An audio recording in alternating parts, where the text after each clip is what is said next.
بسم الله الرحمن الرحيم الحمد لله والصلاة والسلام على رسول الله وبعد السلام عليكم ورحمة الله وبركاته এখানে এক বইনে প্রশ্ন করেছেন যে ওনার বাপ মৃত্যু হওয়ার পরে আর ওনার মা সম্পত্তি ওনাদেরকে দিতেছেন না, এটা কি জায়েজ নাকি হারাম? বাপ মৃত্যু হওয়ার পরে আর ওনার যদি ছেলে থাকে, ছেলে মেয়ে যে কোনো একজন যদি থাকেন আর ওনাদের সম্পত্তি পাওয়ার জন্য ওনাদের হক আছে, তাহলে ওনাদেরকে দিতে হবে। আর এটার জন্য আপনাদের বাবার মৃত্যু হওয়ার পরে আপনারা দুইজন মেয়ে রয়েছেন, এটার সাথে আপনার মা রয়েছেন, আর বেশি অংশ সম্পত্তি আপনারা পাবেন, দুইটি মেয়ে যেহেতু আছেন। আর আপনাদের আম্মাটি সামান্য কিছু পাবেন। আর এটার জন্য আপনার আম্মাটি যেটা করতেছেন এটা হারাম, এটা জায়েজ, এটা অনেক বড় একটা জুলম, অনেক বড় একটা জুলম, এটাতে উনি গুনাহ পাবেন। আর আপনারা ওনাকে নসিহত করবেন যে হারামটি, যে কাজটি করতেছেন এটা ওনা করা এটি ঠিক হইতেছে না। ওনার বাঘ যেটা আছে উনি নিয়ে নেবেন, তারপরে তোমাদের বাঘ যেটা আছে এটাও দেওয়ার জন্য ওনাকে বলবেন। এটার জন্য উনি যে ভুলটি করতেছেন, যে গুনাহটি করতেছেন, এটা আমরা ওনার সাথে অথবা যে কোনো একজন এরকম যদি পরিস্থিতির শিকার হয়ে যান, তাহলে ওনাদের সাথে খারাপ ব্যবহার করব না, ওনাদেরকে যে বীর আছে ওনাদের সাথে ভালো ব্যবহার করব। আর আল্লাহ সুবহানাহু ওয়া তাআলার কাছে দোয়া করবো যে আল্লাহ ওনাদেরকে হিদায়াত দেন আর সঠিক রাস্তায় ওনাদেরকে তৌফিক দান করেন। আর ওনাদেরকে আল্লাহকে ভয় পাওয়াইব, যে আল্লাহকে কিছু ভয় পাওয়ার জন্য এই দুনিয়াতে কতদিন আছি, এই দুনিয়াতে আমরা কতদিন আছি।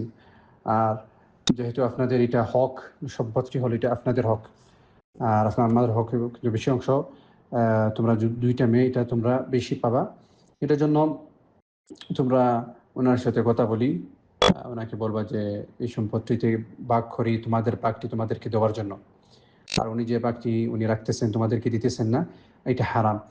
আর বাংলাদেশ অথবা অন্য যে কোনো একটা দেশে অনেক সময় বেশি অংশ সময় এটা বলা হয় যে তোমাদের সাথে স্বামী আছে, এটার জন্য তোমাদেরকে কী জন্য সম্পত্তি দিব, অথবা এই সম্পত্তি বেশি অংশ ভাই অথবা ওনার বোনকে দেন না, এটা সবগুলি হারাম।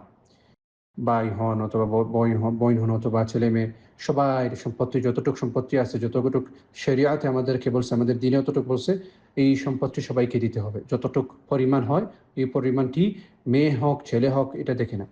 এটার জন্য আমাদের দিনটিতে একটা ছেলের পরিমাণে দুইটা মেয়ে পাবে, একটা ছেলের যে একটা ছেলের এক ছেলের মতো দুই মেয়ে পাবে এক ছেলের সম্পত্তি। এটার জন্য এই হকটি আমরা যারা বাটায় জো করেন, যে ওরাসাত যেটা যারা বাদ করে দেন, ওনাদের কাছে গিয়া আমরা জো করে ফেলবো যে কতটুকু আপনার হক আছে। এটা জমিন হোক, টাকা হোক, বাসা হোক, বাড়ি, সবগুলি সম্পত্তি ভাগ করতে হবে। এটার জন্য আপনার মা যেটা করতেছেন এটা ঠিক না, এটা হারাম, এটা অনেক বড় একটা জুলম। আর আপনাদের স্বামী থাকুক অথবা থাকুক না, এটা কোনো যায় আসে না, আপনাদের এটা একটা হক, এর জন্য এই হকটি আপনারা পাবেন। আল্লাহ সুবহানাহু ওয়া তাআলা আপনার মাকে হিদায়াত দেন।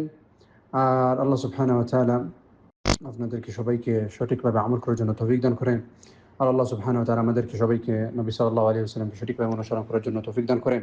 আল্লাহু তাআলা আ'লাম ওয়া সাল্লাল্লাহু ওয়া সাল্লাম আলা নবিয়িনা মুহাম্মদ ওয়া আলা আলিহি ওয়া সাহবিহি ওয়া সাল্লাম।